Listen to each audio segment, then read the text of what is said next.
Welcome to Nisha property consultancy. আরেকটা property নিয়ে এসে গেছি যেটা বড় আছে, 1310 স্কোয়ার ফিটের মধ্যে 3 BHK। ঢোকার সাথে আপনি দেখতে পারেন একটা লিভিং রুম আছে স্কোয়ার শেপে। প্রথমে আপনি পেয়ে যাচ্ছেন কিচেন। কিচেনটা আপনার স্কোয়ারের মধ্যে আছে, ফ্রিজ রাখার জায়গা আছে এখানে। আর এটা হল রুমের সাথে আপনি এখানে ব্যালকনি দেখতে পারেন, অ্যাটাচ ব্যালকনি আছে যেটা ভিউ খুবই সুন্দর, ইস্ট ফেসিং ভিউ আছে, সোসাইটির ইনসাইডটা ভিউ আছে। এবার চলে আসি আমরা প্রপার্টির ফার্স্ট বেডরুমের দিকে।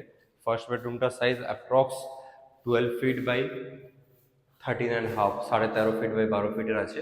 খুব বড় বেডরুম আছে, যে অনেক লোকের বড় বেডরুম পছন্দ, তো এটা খুবই তাদের জন্য প্রেফারেবল হবে। এবার চলে আসি প্রপার্টির সেকেন্ড বেডরুমের মধ্যে। সেকেন্ড বেডরুমটাও বড় আছে আপনার 12 ফিট বাই 13 ফিট অ্যাপ্রক্স। এর সাথে মাস্টার বেডরুম আছে, এটা এটা অ্যাটাচ ওয়াশরুম আছে। Attach washroom approx 4 feet by 10 feet আছে। আপনার একটা ওয়াশরুমটা দেখাই। এটা হচ্ছে আপনার ওয়াশরুম অ্যাটাচ। এবার চলে আসি আমরা প্রপার্টির কমন ওয়াশরুমের দিকে। কমন ওয়াশরুমের সাইজ হচ্ছে 5 ফিট বাই 10 ফিট অ্যাপ্রক্স। আর প্রপার্টির থার্ড বেডরুমে চলে আসি। থার্ড বেডরুমটা size 10 feet, 10.5 feet by 9.5 feet approx, মানে 10.5 বাই 9.5। আর এটা আপনার ওয়েস্ট ফেসিংয়ের মধ্যেই রুমটা আছে। আর এবার আমরা প্রপার্টির হল রুমটা ভালো করে একটু এক্সপ্লোর করি।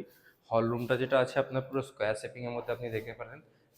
সব, কোনো গলি নেই, কোনো প্যাসেজ নেই, একদম আপনার স্কোয়ারের মধ্যে সব সামনে সামনে, মানে 3টে bedroom, washroom, balcony and kitchen সব আপনি কাছে কাছে দেখতে পারেন। ওকে, থ্যাংক ইউ।